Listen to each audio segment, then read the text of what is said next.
หมอยซุงค่ะหมอยซุงพี่ๆน้องๆผู้ปันแห้งขาวใส่หมอหอมกูก็ค่ะเมื่อได้เป็นวันที่21เดือนธันวาคมที่4ปี2025ในตอนรายการเฮาค่ะตอนได้ขาวใส่หมอหอม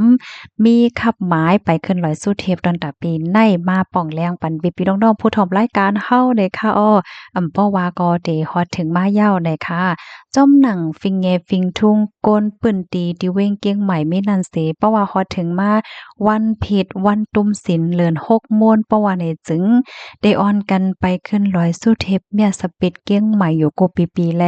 ปีในก็ได้มีลองจัดเฮ็ดลองไปขึ้นลอยสู้เทปว่าหนังในค่ะเพราะว่าฮอดถึงมาวันที่10เดือนธันวาคมที่5ปี2025ในประวัติเนี่ยจึงพี่น้องไทยพี่น้องก้นเมืองแลต่างเจ้าคืออีกป้าพี่น้องใต้จึงอันฮอดถึงไว้อยู่ดีในเมืองจึงไทยนั่นค่ะก็ได้ร่วมกันเสียวก็ไปขึ้นลอยสู้เทปเมียสปิดเกี้ยงใหม่นะคะเอาเปิดตาเตลูต้านไว้ซา ในวันเหลือน6โมงวันวิสาขบูชาวันไหนค่ะอ้อค่ะปางไปขึ้นร้อยในกอย้อนตั้งโหมมือถึงปีๆน้องๆเฮาค่ะเจอดีกว่าคืนนั้นขนาดเนาะว่า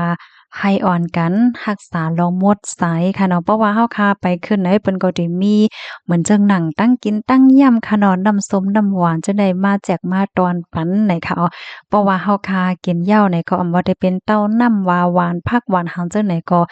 ป้าเจมทงเจจั่งใดก็ให้แปดเป็นตีเป็นตั้งค่ะตั้งฝ่ายภูมิปนพรเขาเปิ้นก็สิมีไว้ถงยุกยากปันอยู่นะคะเนาะให้เอายุกยากเข้าคันนั่นกว่าแปดเป็นตีเป็นตั้งนะคะอย่าไปแปดหมักแปดเหมอจ้อมคางตั้งนะคะเหลือเสนั่นก็อย่าไปพิดหม้อกันอย่าไปกินเหล้ากินเบียร์น้ำเมานั่นน่ะเนาะมื้อพ้องไปขึ้นนั่นนะคะเหลือเสนั่นก็เพราะว่ามีผู้หญิงก้นจ้ายไปขึ้นจ้อมกันในก็ ให้มีลองไปขึ้นจ้ำกันหนังเกี่ยวมนและมีลองต้วยถึงกันอย่าไปลูเมาอย่าไปลาเลยิบเต้ากันว่าจังไหนเขาอันนี้ก็ย้อนตั้งโคมือถึงก้นจื้อเดี๋ยวไปขึ้นร้อยไหนค่ะพี่น้องเฮาค่ะได้ก็ขับหมายออกมาย่อค่ะนะหนังหือพี่น้องค่ะเดี๋ยวจังไรโจ้เอ้ยก็เอ้ยเซค่ะเนาะมันก็คินเอ้ยก็เอ้ยเซก้นโหจ้าพี่น้องเลยจังไหนค่ะเนาะห่างแฮ่นแต่ได้ไปขึ้นลอยกันในมีไผไลสนใจได้ไปขึ้นพองค่ะได้ปีได้เด้เนาะอันตั้งหันถึงส่วนตัวค่ะได้ดังคือได้เป็นฟังฮังหน้าตาพี่น้องเฮาค่ะได้เพราะว่าดงตั้งโคไต้อ่อนเซไปขึ้นได้ก็ได้ฮังหลีเต้ๆค่ะเนาะจังว่านั้นค่ะ5เลยเนาะอำนั้นก็เสื้อขาวแล้วจังได๋ก็ฮังหลีอยู่นะมันก็เพราะว่านุ่งซิ้นเนี่ยไปหยาบคายโยเนี่ยก็นุ่งนุ่งเสื้อขาวอำนั้นก็นุ่งเสื้อใต้เหนุ่งโกนเหเนี่ยก็ฮังหลีอยู่นะคะในแต่ก็บ่ดอนตอนหนึ่ง ใครบันตั้งใครใจอ้อยเขาเอสซีเฮาคาก้อยเนี่ยค่ะมีไผไลได้ไปขึ้นพ้องค่ะค่ะในตอนในค่ะไลหางแฮนมาปาลองแหย่งแง่เนี่ยค่ะลองตั้งโอนอ่อนแหย่งแง่อันว่าในอำว่าเฮาคาได้กว่าอยู่ที่ไหลตั้งไหลวันไหลเมืองไหลกอเพราะว่าเฮาคามีกึกโตเนี่ยจึงเปิ้นก็เดเปิ้นฮ้องว่าจังหือเปิ้นก็เดหาขมจ้มแป้งเฮาค่ะเนาะเปิ้นหาขมจ้มแป้งเฮาก็เปิ้นก็เต็มจังเฮานั่นขนาดไหน ซิปลองแหย่งแงอันที่เฮาคากึ่งหรือไหลโหนะคะข้อที่1ค่ะคัดใจเป็นก้นดีลาดจาลีจอมหนังความกับถูกได้เฮาคามีว่าลัดความป้าออกค่ะเปิ้นจังว่าลักแหลมนะคะเนาะอย่าไปฝึกลัดความเลึงๆจึงๆความจ้ำๆนะคะเฮียงในเพราะว่าเฮาคาลัดความเลึงจึงความจ้ำเสร็จแล้วเฮาคาได้อ้างตัวเฮาว่าเฮาได้เป็นก้นปากจ้าใจลีใน มันสิมีคนหลายก้อค่ะเนาะที่เปิ้นโห้ลองเฮาและเปิ้นยอมรับไหลเพราะว่าเฮาคากว่าลาจู้ก้นที่เปิ้นยอมรับไหลไหนสั่งถูกมันก็เตจังเป็นปัญหาจ้อมมาไหนค่ะกำนั้นเลยความลัดในลำลองหน้าไหนค่ะกำในมาทางข้อที่2ค่ะเมื่อเฮาคาเดกว่าแอวเปิ้นค่ะเนาะดีหอดีเฮิรนดีฮองดีแลเซ็มว่าเฮาคาโหลดและคัดใจ ต่อยพักดูตาเสนะคะบนดังห้องที่เหตุการณ์ก็เย้าดีไหลก็เย้านั่นน่ะเนาะเมื่อเฮาค่ะเดเข้าจู้เปิ้นเนี่ยเฮาโดนเลยต่อยพักดูตาเสนะคะกำในมาแทงข้อที่3นะคะเมื่อพ้องที่เฮาคาไอนั้นก็ขีดจามนั่นเฮาคาโหลดเลยต้มโซบเฮาคาไว้นะคะนั่นคือมันเต็มโพงจู้เปิ้นเนาะอันนี้ก็เป็นรองใหญ่ค่ะก็บ่มังก็เนี่ยมีไว้ตั้งเป็นเพราะว่าน้ำลายเฮานั้นก็อันที่น้ำมูกเฮากว่าเซนกว่าเตอใส่เปิ้นมันก็จังตั้งเป็นแน่จังจักป้ากว่าที่เปิ้นเฮ็ดไหนข้อที่4ค่ะ อย่าไปเฮ็ดให้ลองน้ำใจเปิ้นเนี่ยค่ะนะการล้มล้างรักษาน้ำใจเปิ้นเนี่ยก็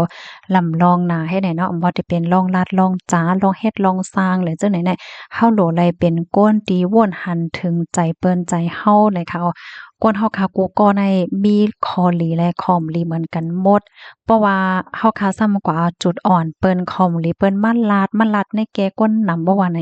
มันก็สิเฮ็ดให้ก้นก็นั้นใจหลีค่ะเนาะโตเจ้าเก่าก้นลัดมันก็จือว่าไรพ่นหรือสังมา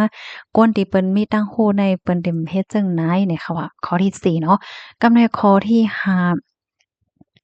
มือพ้องตีเปิ้นลาดอยู่นั่นเฮาค่ะอย่าไปก่อยหิมเปิ้นลาดนะคะให้เปิ้นลาดยาวๆก่อนนะคะข้อที่6นะคะให้ฮู้จักเขาฮ้องว่ากาลเทศะ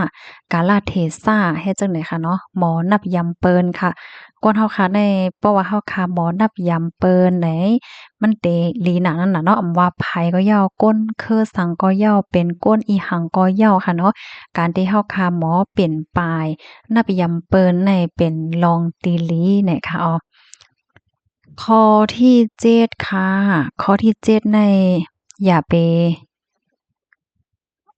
อย่าไปไอ้ละเลยเอานิ้วมือจี้เปิ้นน่ะค่ะอันนี้ก็ลองอย่าได้เด้อค่ะนะเพราะเอานิ้วมือจี้เปิ้นได้มันหลีนั่นค่ะน่ะเนาะอย่าไปละเลยเอานิ้วมือเนี่ยจี้ใส่เปิ้นเนี่ยค่ะก็ได้มาทางข้อที่8ค่ะเนาะโหลไล่หมอหันใจเปิ้นเนี่ยค่ะเนาะหันอกหันใจเปิ้นเอาใจเปิ้นมาใส่ใจเฮาเนี่ยว่าข้อที่9ค่ะอย่าไปเสียงหลังเนี่ยค่ะนะเพราะว่าเฮาคาลาต่อเปิ้นแลสังอำนั้นก็ลาต่อภัยก็เหย้านะคะเนาะอย่าไปห้องแสนอย่าไปเสียงหลังนะคะแล้วก็ข้อที่10เนี่ยค่ะให้หมอมีลองแบ่งปันมีน้ำใจเมตตากรุณาหมอยืนแหม่งเปิ้นหมอแหม่งเปิ้นค่ะเนาะว่าได้ยืนแหม่งอันเจ้าก็มีว่าตั้งโฮตั้งหัน5ตั้งกินตั้งยำ5สัง5แหละเจ้าไหนน่ะค่ะอันนี้ก็ปอดอนตอนหนึ่งเอามาฝากปันพี่น้องเฮาหน่อยเนาะข้อมูลในค่ะเลยเปิงมาดีเพจอันมีชื่อว่าแม่รักลูกเนี่ยค่ะว่าเนาะเลยเตรียมต่างไว้นะคะพอหันถึงว่ามีพ่นหลีก็ใจกันสะเปิ้นแพ่แช่กว่าเสกำเลยค่ะเพราะว่ามาลาดเกี่ยวกับไปลองฟิงแหย่งแง่ในพี่น้องค่ะมันก็ได้ว่าเนาะว่าใส่หมอคอมค่ะเพราะว่าเฮาค่ะเป็นก้นมีแหย่งแง่จังซี่ในกำเปิ้นว่าเฮาค่ะเป็นก้นเงือก้นแลดเฮ็ดในโยเนี่ยมันก็ได้ว่าเฮ็ดจังได๋เปิ้นว่าเฮาจะลีน่ะป้นโยให้ไหนเนาะก้อยกาคาไข่ปันตั้งไข่ใจในค่ะนะจ้อมหนังดีอันคาไลเล็บเฮียนและคาคบทบหันในตัวอย่างเปิงแต้มมันค่ะเนาะที่เมืองอเมริกาได้นะเพราะว่าเฮาคาต้วยเนี่ยเฮาคาก็ได้หันค่ะเนาะว่าเปิ้นเป็นเมืองมหาอำนาจเมืองใหญ่เมืองหลวงเนี่ยเฮ้ก็เข้ามาถึงเนี่ยค่ะหันเนี่ยโอ้เปิ้นมีโรงหญิงแงแก่ค่ะนะกูก็เขาก็ตกใจกว่าค่ะเนาะเหมือนจังหนังตัวอย่างเปิงแต้กมันค่ะเนาะเพราะว่าเฮาคาจูกไว้อยู่เปิ้นซ้ำเตไปกว่าเฮาคาก็คิดตั้งเปิ้นนี่แหละเนาะเปิ้นก็เตลัดต่อเฮาว่า excuse me มันจังว่าย้อนกว่าอินคาสังสิงเฮ็ดแหน่น้อเปิ้นเดลาวจังไหนเห็นแลเพราะว่าเปิ้นมาเตอใส่ว่าเฮาอินนี่แหละเนาะตัวอย่างเปิงแต้งมันเฮาไปตั้งว่าสังว่าจังนั้นจ้ะเปิ้นก็สิย้อนน้อมกับเหลียวค่ะนะไว้นะโอ้ sorry ความจังได๋ก็เลยเงียนน่ะค่ะเนาะว่าซั้นว่ามุดหูกว่าเฮ็ดไหนเปิ้นก็ได้ว่าเฮ็ดจังได๋กำเหลียวปยก็ข้อความอันว่ายินโจมเนี่ยก็ใกล้ๆหันเปิ้นลัดจับซบจับปากตะเสค่ะเนาะดังนั้นเนี่ยเห็นแลเพราะว่าเปิ้นลัดต่อกันแบบเปิ้นก็ลัดต่อลีๆก้อยค่ะแน่ลัดต่อลีๆเฮยาก็ยุ่มๆยายๆต่อกันเฮ็ดไหนเห็นแลเปิ้นซ้ำเตลัดป้าแทงว่า have a good day